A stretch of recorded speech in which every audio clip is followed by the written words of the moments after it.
अस्सलाम वालेकुम मेरे बच्चों, क्या हाल चाल है? ठीक ठाक हो?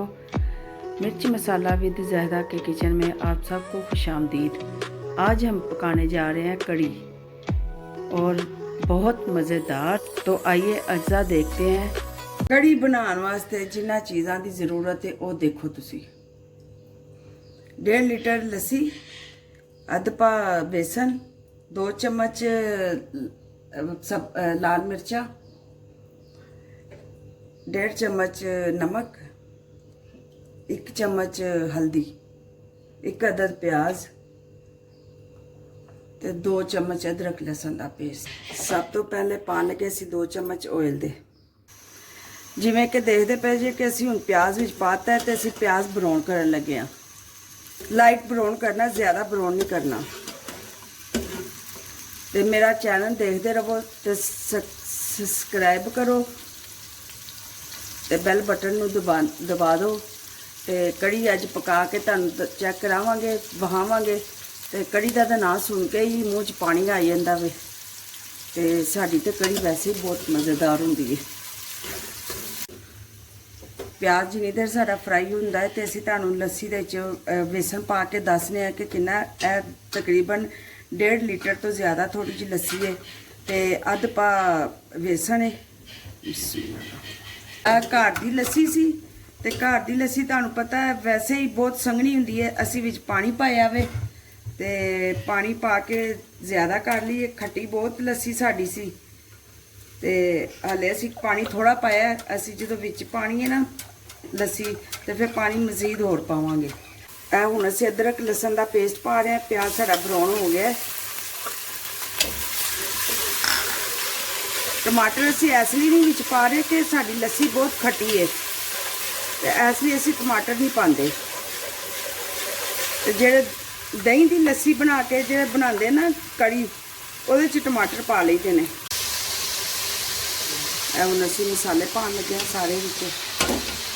मकदार तुहानूं मैं पहले दस दी सी किन्नी किन्नी है।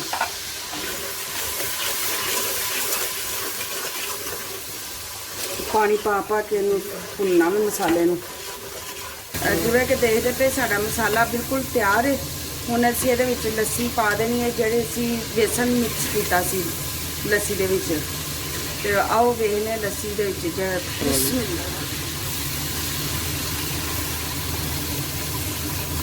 हमेशा लस्सी भुन के पावो। भुन के पाउण नाल ਇਹ कि तुहाडी कड़ी बिल्कुल मुलायम बनेगी।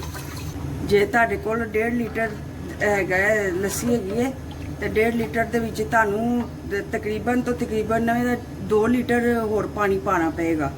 जिन्नी लस्सी जिन्नी पतली होएगी उन्नी ज़्यादा पकेगी, तो उन्नी मज़ेदार कड़ी बनेगी।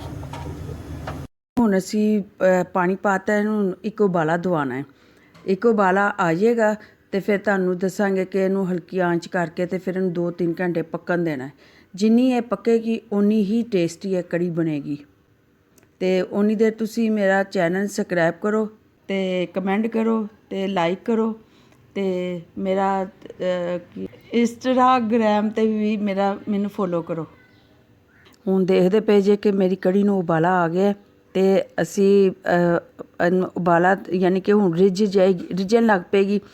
तो असीं चुल्हा हल्का कर दांगे, तो इनू हल्के चुल्हे ते ही कोई 2-3 घंटे पकावांगे।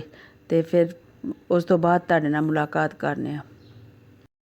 कड़ी पकन दे दौरान दे विच मैं पकौड़े बना लेने। तो मैं जे पकौड़ियां दी रेसिपी चाहिदी है तो थल्ले लिंक देता है, उत्थों वेख लो। कड़ी साडी तैयार हो गई है। तो हुण मैं जीरे दा ते लाल मिर्चां गोल जिहड़ियां होंदियां सुक्कियां ओहदा तड़का लान लगी। पहले जीरा पावांगी, 1 चम्मच जीरे दा है, देखो पाया।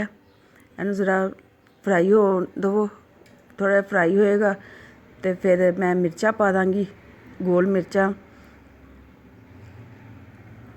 लाल मिर्चां पातियां।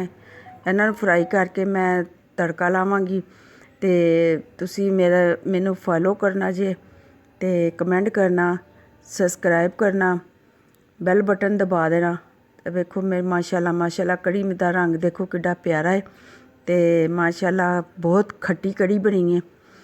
तो तुसी मेरी क्या नाम ਇੰਸਟਾਗ੍ਰਾਮ ਤੇ ਥੱਲੇ ਫੈਲੋ ਕਰਨਾ ਜੇ। ਆਪਣਾ ਤੇ ਆਪਣੇ ਘਰ ਵਾਲਿਆਂ ਦਾ ਖਿਆਲ ਰੱਖਣਾ ਤੇ ਅੱਲਾਹ ਤੁਹਾਨੂੰ ਆਪਣੇ ਹਿਫਜ਼ ਈਮਾਨ 'ਚ ਰੱਖੇ। ਅੱਲਾਹ ਹਾਫਿਜ਼।